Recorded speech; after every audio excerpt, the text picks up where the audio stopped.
여러분, 사람은 누구든지 그가 만나는 사람을 보면 또 만나는 그 상대편을 알 수 있다, 이렇게 우리가 다들 말을 합니다.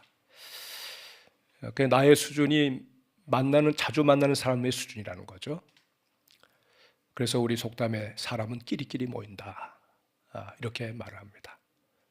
모이는 분들의 성향이 비슷하거든요. 수준도 비슷하고. 그래서 사람들은 아무하고나 어울리지 않습니다. 수준에 맞지 않으면 그 거리를 두죠. 근데 여러분, 예수님은 당시에 사람들에게 이 문제를 가지고 시비를 당하셨어요. 시비를 사람들이 걸어왔어요. 그래서 뭐냐면, 예수님께서 마땅히 거리를 둬야 할 사람들과 어울리는 것을 보고서 구설수에 올랐습니다. 여기 오늘 누가복음 15장 1절 2절 말씀에 보면 예수님이 당시에 세리들하고 죄인들하고 함께 어울리는 모습을 사람들이 보았어요.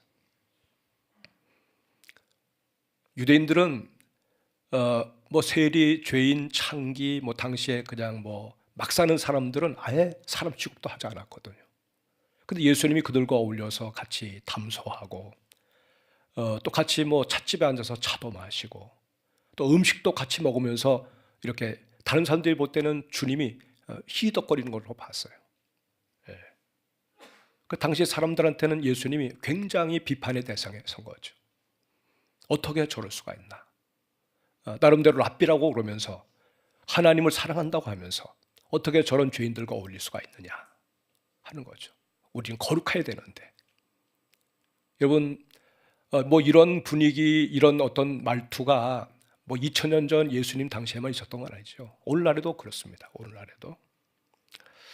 여러분, 예를 들면 한번 여러분 자신이, 또 저 자신이 만약에 그냥 술주정뱅이 혹은 또 불량배들, 그리고 또 어떻게 보면 별로 좋지 않은 사람들과 어울려서 같이 담소하고 그리고 또 자주 시간을 가지면서 대화하고 또 음식을 같이 나눠 먹고 그렇게 지낸다고 생각해 보세요.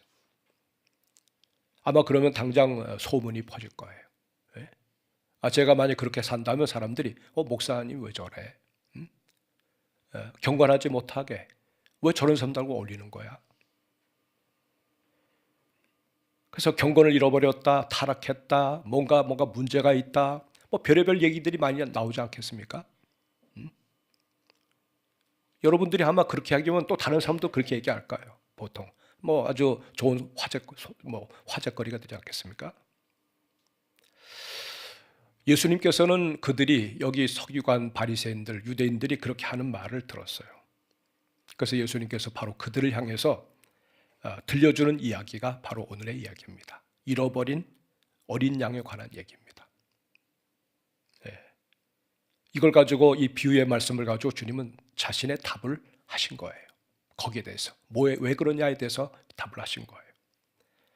여기 내용은 그렇죠. 너희 중에 만약에 양 100마리가 있는 그 사람이 있다고 치자. 당시에 양무리 치고 하는 그런 사람들도 있었을 테니까. 근데 그 중에 하나를 잃어버렸어. 그럼 한 마리 잃어버린 걸 어떻게 하겠냐? 그럼 그 한 마리를 위해서 99마리를 이렇게 잘 어디다 두고 그 한 마리를 찾으려고 동분서주하면서 다니지 않겠냐? 그리고는 찾으면 돌아와서 사람들 불러놓고 기쁨으로 잔치하지 않겠냐? 하나님 나라가 이와 같다. 한 영혼을 얻을 때 오는 그 기쁨을 가지고 천국에서는 잔치가 열린다. 그 얘기를 주님께서 하신 거예요. 여러분, 이 비유의 말씀을 들었을 때 아마 사람들은 그렇게 생각했겠죠. 그까짓 거 한 마리 잃어버렸는데 99마리가 있지 않냐? 근데 한 마리 잃어버린 거 가지고 그렇게 저렇게 할 것이 뭐냐? 그러니까 없는 셈 치고 좀 시간 지나면 다 잊어버리니까 99마리로 만족하면서 잘 관리해서 또 더 불리면 되지 라고 하겠느냐는 거예요. 너희라면 그렇게 하겠느냐? 너희라면 그렇게 하겠느냐? 되묻고 계시는 거죠. 수군대던 사람들이 잠잠해졌습니다. 잠잠해졌습니다. 그것이 나의 일이라고 생각하던 사람들이 입을 다물기 시작했어요. 그것이 나와 아무 상관이 없다고 할 때는 막 열을 내던 사람들이 그것이 내 문제가 되니까 싹 입을 닫은 거예요. 이 사람은 돌에 맞아 죽어야 됩니다. 돌을 들어서 막 그를 쳐야 됩니다 하고 씩씩거리던 사람들이, 남의 문제라고 생각하는 것들이 너희 가운데 죄 없는 자가 쳐라. 죄 없는 자가 쳐라. 자기한테 적용하니까 아니거든요. 그래서 조용히 돌을 내려놓고 하나하나 빠져나가는 모습을 보았습니다. 여러분, 예수님은 그가 올리던 죄인들과 세리들을 만난 이유를 비유를 통해서 답을 내셨죠. 그들은 주님이 하늘 아버지가 찾아야 할 소중한 영혼들이었습니다. 여러분, 우리 하늘 아버지에게는 사람이 어떤 존재냐, 사람의 가치가 어느 정도 되느냐, 사람의 영혼의 가치는 천하를 주고도 살 수 없을 만큼 가치가 있다고 말씀하셨어요. 여러분의 생명값이 어느 정도 되느냐, 저 사람 보험 받아서 처리하면 1억 원의 가치가 있나 보다, 그 보험 액수에 따라서 저 사람만 5천만 원 정도의 가치가 있나 보다. 여러분, 세상에 물론 모든 것이 돈으로 보상되는 것이 기준이 돼서 그렇지, 한 사람의 생명값이 5천만 원이고 1억이고 10억입니까?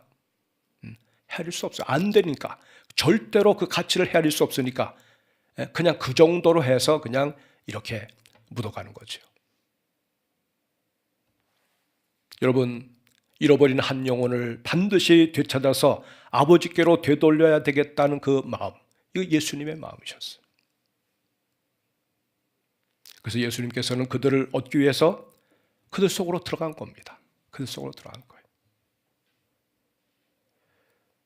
여러분, 예수님은 영원한 신성을 가지신 하나님이십니다. 초신자 되시는 분들은 이해하기 어렵지만 예수님은 하나님이세요.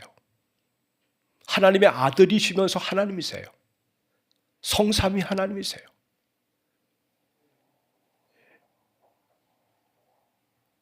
잃어버린 그 소중한 영혼을 되찾기 위해서 그분이 하신 일이 뭡니까? 당신이 사람의 몸을 입으셨어요.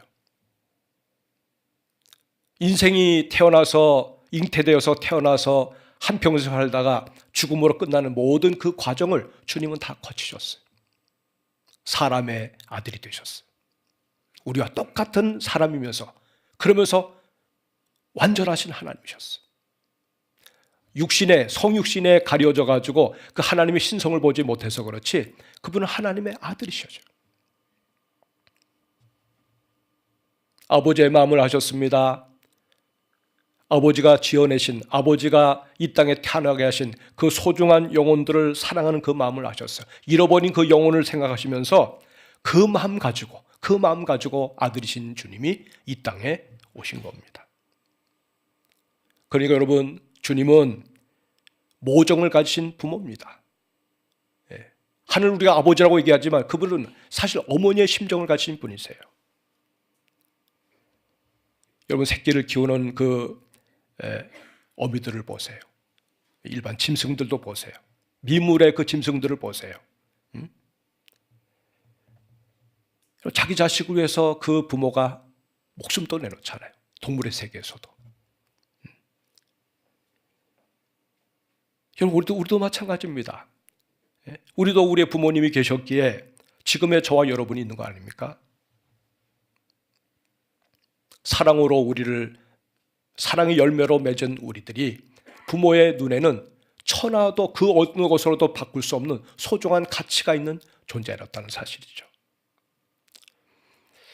어느 20대 미혼모가 출산한 아기를 SNS에 소개하는 그런 글을 올렸어요.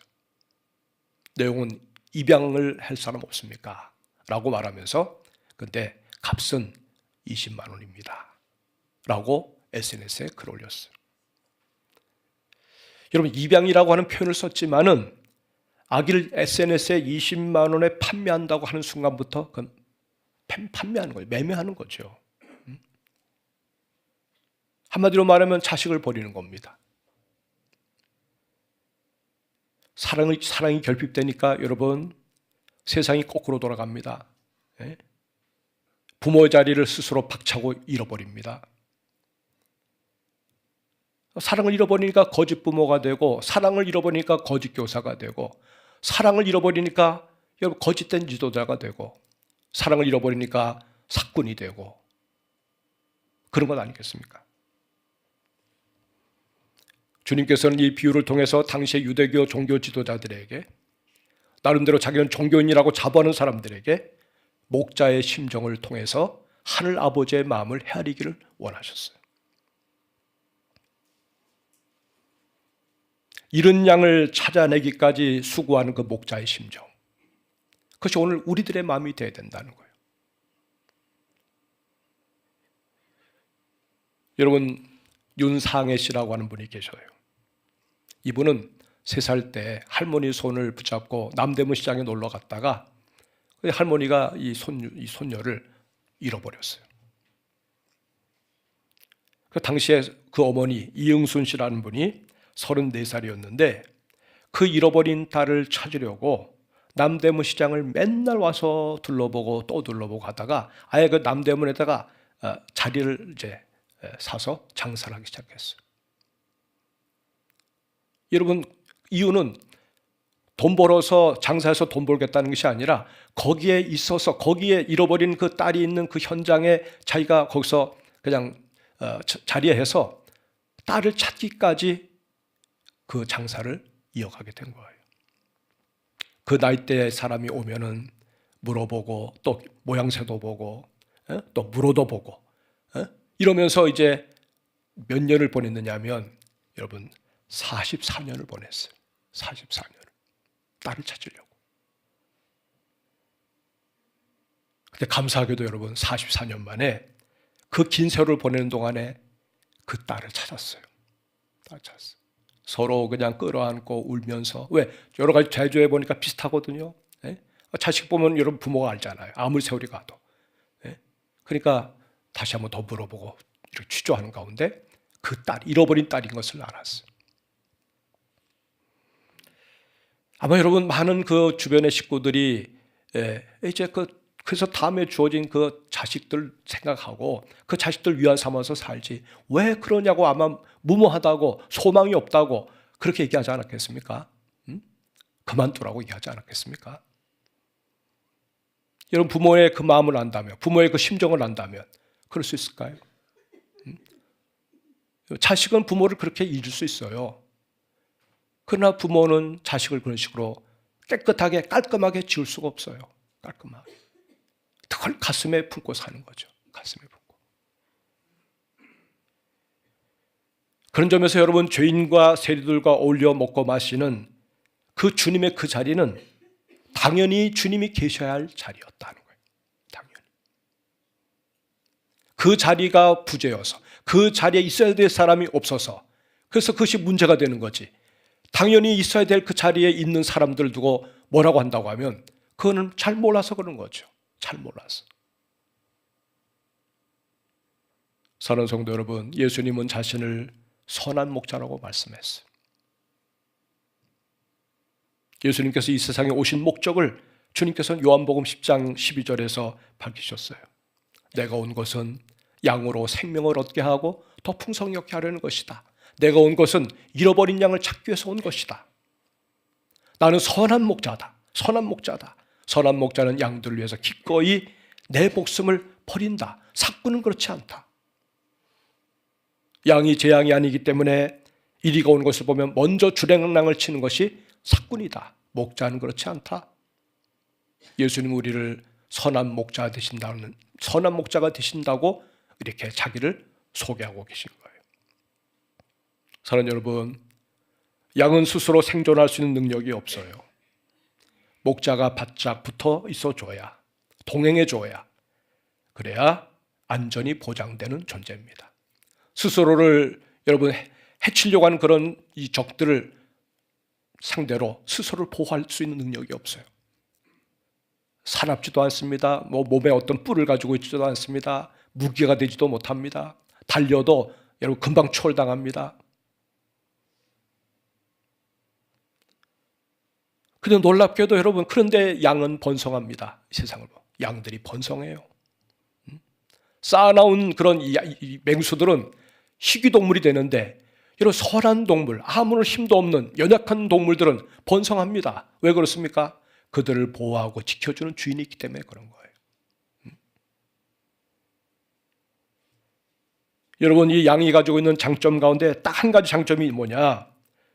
그 주인 목자의 음성을 기가 막히게 알아듣는다는 거예요. 기가 막히게. 그냥 새끼 때는 속일 수 있어요. 자기 어미의 목소리를 비슷하게 흉내내서 속일 수는 있대요. 그런데 조금 지나면 절대 속일 수가 없답니다. 딱 들으면 엄마 목소리. 딱 들으면 아무리 가장을 해도 그건 엄마 목소리가 아니에요. 따라가지 않습니다. 여러분, 다른 어떤 무장을 하고 어떤 이거 없다 하더라도 귀만 살아있으면, 경청하는 귀만 살아있으면 그 목자의 보호 아래서 삶을 풍성하게 누릴 수 있다는 얘기예요.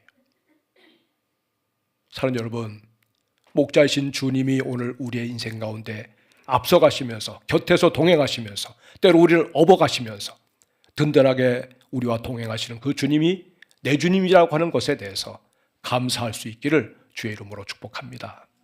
고아처럼 살지 마세요. 이런 사랑이라고 하는 것은 뭡니까? 이런 것을 원래의 자리로 회복시키는 하나님이 주시는 놀라운 능력이에요. 사랑하면 어디든지 갈 수 있습니다. 사랑하면 주님이 가시는 곳 끝까지 동행할 수가 있습니다. 사랑하면 용서할 수 있어요. 사랑하면 기꺼이 내 자신을 내려놓을 수가 있습니다. 예수님은 잃어버린 자를 위해서 기꺼이 십자가도 마다하지 않고 올라가셨어요. 어떻게 하다 보니까 내가 십자가 달리게 됐네. 그게 아닙니다. 이렇게 가면 십자가 달리게 돼 있어요. 이렇게 살면 고난이 오게 돼 있다는 걸 알아요. 사랑의 수고를 하면 반드시 그 사랑의 수고가 고난을 거쳐간다는 것을 알아요. 만약에 그것을 피하고 싶으면 사랑하지 않으면 됩니다. 사랑이 동기로 해서 살지 않으면 됩니다. 이기적인 태도를 가지고 살면 됩니다. 그러나 사랑이 오면 그렇게 살 수가 없어요. 수치를 당하더라도 기꺼이 감사함으로 감당하려고 합니다. 왜냐하면 사랑에 압도하는 그 능력을 힘입었기 때문에 그런 거예요. 또 사랑은 뭐예요? 포기할 줄 모릅니다. 사랑이 동기가 되어서 사랑하는 사람들에게 포기하다고 얘기해 보세요. 포기할 수 있습니까? 절대 포기 안 합니다. 사랑하는 여러분, 예수님께서는 우리에게 보여주신 그 사랑은 하나님께서 세상에서 그 어디에서도 찾아볼 수 없는, 오직 주님만이 줄 수 있는 최고의 사랑임을 우리도 하여금 경험하게 하신 거예요. 그 최고의 사랑을 경험하며 사는 우리들이 여러분 세상을 시시하게 못 삽니다. 불량배들처럼 그렇게 못 삽니다. 배은망덕하며 못 삽니다. 용서하지 않고 못 삽니다. 그 사랑이 내게 부어졌기 때문에 오늘 여러분 저도 이렇게 하나님 앞에서 주를 섬기고 있는 거고, 그 사랑이 여러분이 삶 속에 찾아오셨기 때문에 이렇게 예수를 주로 고백하면서 예배자로 살 수가 있는 거예요. 내가 원래부터 종교성이 강합니다. 여러분 어림없는 소리 하지 마세요. 종교성이 강한 사람 없어요. 이것이 만약에 내가 가진 종교성 때문에 이렇게 내가 주님을 따른다고 그러면 여러분 그건 아닙니다. 그럴 수 없는 사람이. 정말 가만 주님께서 버려뒀다면 그냥 그 삶 자체가 망했을 우리들을 주께서 우리 마음에 사랑을 부어주시고 감동시켜 주시고 그 메시지가 우리 심령 속에 들어오게 하시고 내가 주님 붙잡지 않으면 안 되겠다는 그 절박한 마음을 갖게 하셔서 그 사랑에 이끌려 오늘 저와 여러분이 이 자리에 서 있는 줄로 믿으시기 바랍니다. 포기하지 아니하시는 그 주님으로 인하여 오늘 저와 여러분의 자리가 이렇게 있는 거예요. 여러분 하나님께서 보내신 한 영혼을 두고 기뻐하시는 그 광경을 한번 보세요. 잃은 양을 찾았을 때 그 주인의 기쁨, 많은 사람들을 불러 모아서 잔치하는 그 모습을 보면서 하늘에서 그런 일이 일어나고 있다는 겁니다. 회개할 것이 없는 99마리보다도 회개한 한 사람이 주님께 돌아올 때 하늘에서는 잔치가 열린다는 겁니다. 잔치가 열린다는 거예요. 사랑하는 여러분, 사람이 누리는 최고의 축복은 뭡니까? 하나님의 기쁨이 되는 겁니다. 하나님의 기쁨. 여러분이 무엇을 얻어야 수지 맞는 인생이 될까요? 많은 사람들이 돈을 얘기합니다. 돈. 여기에 돈에서 자유할 수 있는 사람 없지요? 그러나 돈에 매이지 않고 사는 사람은 그보다 더한 가치를 주고 살기 때문에 돈에 매이지 않는 거예요. 어떤 사람은 권력에 매입니다. 어떤 사람은 욕망에 매입니다. 나름대로 나를 갖다 사로잡는 그런 세상에 매이는 것들이 있어요. 근데 주께서 우리에게 부어주시는 사랑의 가치를 알면 그 모든 것에서 자유로울 수가 있는 거예요. 진리가 너희를 자유케 하리라. 진리가 너희를 자유케 하리라. 여러분, 넓은 대지를 가지고 아주 의리의리한 궁전을 가지고 있다 할지라도 그것이 우리 인생에 만족을 못 줍니다. 일정하게 돈의 액수가 넘어가면 사람들은 돈이 뭔지 잘 몰라요. 자족하는 마음만 있으면 여러분 적은 수입을 가지고도 기쁘게 행복하게 살 수 있어요. 아무리 많은 돈을 가지고 수십억 수백억을 가지고 있다 할지라도 자족하는 마음이 없이 욕심만 가지고 있다면 계속 갈증이 일어납니다. 계속. 여러분 2017년도부터 해서 우리나라에 고독 사는 사람들이 많이 일어났어요. 그래서 처음에 한 1,700명 정도 됐다가 그 다음에 매년마다 증가해가지고 2025년도 올해 고독 산 사람이 얼마 되느냐? 4,200명이 고독 사했어요. 홀로 모든 관계가 끊어지고 그냥 어느 집 하나 얻어서 살든지 아니면 큰 저택을 쥐고 살지 몰라지만 혼자 고독하게 살다가 그냥 죽는 거예요.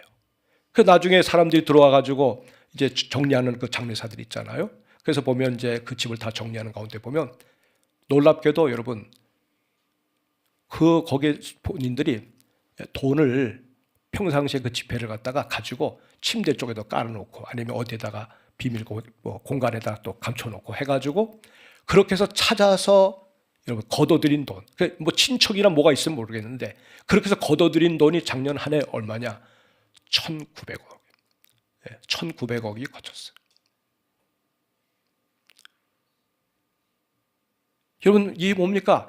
그 사람들은 나름대로 자기 인생의 위안거리가 된다고 죽을 때까지 제대로 한 번도 써보지 못했지만 그걸 붙들어서라도 살아야 내 마음에 안심이 된다고 생각하는 그거. 죽음과 함께 그냥 끝나버린 거예요.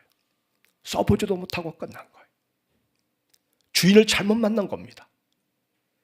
우리 인생의 주인을 제대로 만나면 그것이 그 주인이 어떻게 됩니까? 주인 되신 주님이 우리의 삶을 멋지게 사용하셔서 가지고 있는 재물 가지고 있는 재능 가지고 있는 이 소중한 시간 가지고 그 시간을 잃어버리지 않고 세월을 잃어버리지 않고 재물을 잃어버리지 않고 가치 있는 곳에 쓰면서 살다가 영광스러운 주님을 맞이하게 되는 거죠.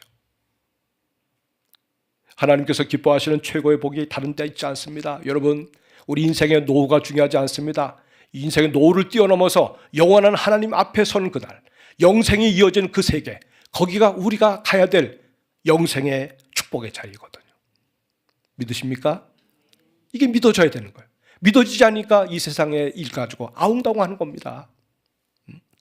신자들이 이렇게 여기에 눈이 뜨여지면 시시한데 여러분 시간 쓰지 않습니다. 시시한 거 가지고 그 소중한 시간 버리지 않습니다. 영생의 주님을 바라보면서 오늘 내게 주어진 이 시간이 얼마나 소중한지 알기 때문에 가치 있게 쓰는 거예요. 가치 있게. 난 남은 거 시간밖에 없어. 여러분 정말 그럴까요? 점점 시간이 지나서 청년의 때, 중년의 때를 지나고 노년이 오고 인생에 남은 날이 얼마 남아있지 않을 때 비로소 후회합니다. 세상에 내게 좀 더 시간이 주어졌으면. 그때도 늦진 않아요. 늦진 않는데도 지나온 후회되는 시간들을 되씹으면서 후회하다가 남은 시간까지 그냥 다 잃어버리고 끝나는 경우가 얼마나 많이 있는지 몰라요.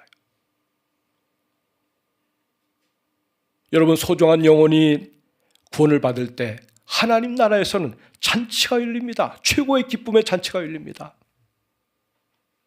그래서 그 나라에서 우리가 사실 주인공이 되었어요. 또 우리가 여러분 그 주님의 소원을 알고 우리가 이 땅을 살아가면서 가장 가치 있는 인생을 살고자 하면 인생의 최고의 비즈니스가 뭐냐라고 묻는다면 우리가 어떤 직업을 가지고 있든지 간에 그 직업의 자리에서 그리스도를 증언하는 거예요. 하나님이 어떤 분인지 하나님의 사랑을 증언하는 거예요. 그래서 우리의 손에 의해서 또 다른 기쁨의 주인공들이 탄생할 때 여러분 그 사람이 받을 축복도 대단하지만 그렇게 사람들을 끌어서 영광의 주님 앞에 세운 우리 한 사람 한 사람의 그 복은 어디로 갈까요? 주님이 배나 더하는 복으로 우리를 영접해 주실 거예요. 사랑하는 여러분, 목사가 그냥 주일 돌아와서 이 정도 설교하고 그냥 내려간다고 생각하지 마세요. 매일매일 이 말씀이 마음에 새겨져야 돼요. 내가 지금 가치 있는 일에 내 인생을 쓰고 있는지를 생각하셔야 돼요. 잘못된 습관이 들었다면 그 습관을 거슬려서라도 싸워서라도 내 삶을 제대로 찾아가면서 살아야 돼요. 그 새로운 습관이 정착될 때까지 부단하게 자기와 싸우면서 나가야 비로소 여러분 신앙의 승리가 가능하고 하나님이 기뻐하시는 인생을 살아갈 수가 있는 거예요.